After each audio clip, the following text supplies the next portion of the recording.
Hello everybody, welcome to Deluxe Collectibles, and today I'm going to be discussing the potential origins of Vengestone within LEGO Ninjago, and the information that I'll be discussing today is specifically coming from Tommy Andreassen's Q&A that he hosted over on Twitter, so thanks so much to him for the information given here. Now please take this info as non-canon, even though it is of course from Tommy. I think that the info, as he had said at the beginning of the Q&A, should be taken with kind of like a grain of salt, basically, that he can't confirm this as official information, but of course it is just kind of his own thoughts and his own feelings on the series, so just keep that in mind as we go over the information here. But I still wanted to discuss it and touch on it because I think it's still really interesting, and I kind of want to spin off my own theories from this point as well. So the question that was asked was, is Vengestone basically a corrupted form of Earth, just like Zane as Ice Emperor created in the Never Realm? And then Tommy responded by saying, I think it's a unhealthy byproduct of some cataclysmic event. So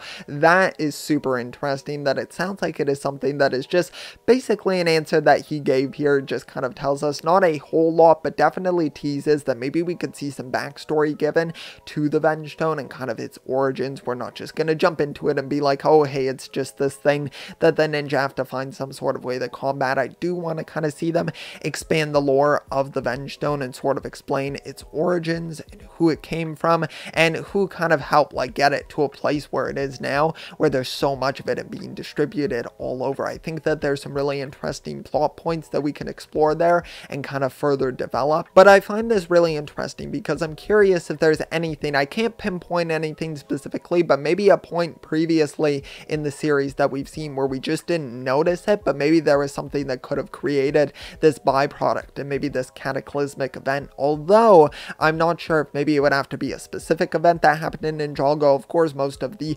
larger cataclysmic events do happen in the finales of each season of Ninjago, so maybe one of those specifically could somehow tie into this, or maybe it will just be something completely unconnected from that and now it's just having an effect. But either way, I think it would be really cool for them to kind of explore this more in depth and sort of give us more information on the Vengestone, because I think it's really interesting and intriguing, and I'm curious of learning about more of its origins. So there's quite a bit of information that we can kind of find out about it, and I think they can spin it off to kind of give us a really cool storyline. I would like to see that. I like to see in the Ninjago series when we sort of branch off from not following the main characters, but kind of following some other characters as well, and this could be a great way to either give development to the person behind the Vengestone, or maybe just some entirely separate characters as well. Maybe like, of course, because in Ninjago they usually introduce some sort of main side character, such as like Benthamar from Seabound, of course, Twitchy Tim from, of course, The Island. So there's a variety of characters like that, and maybe whoever,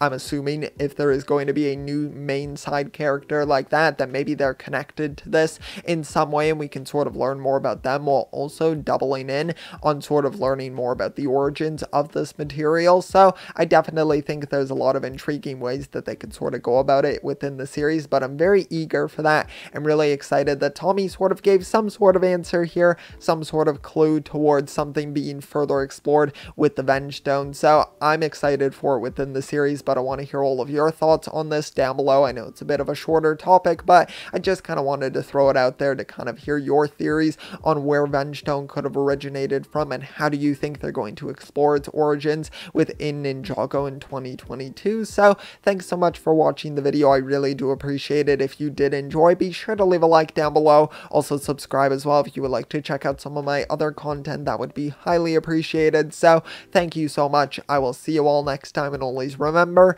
keep on collecting.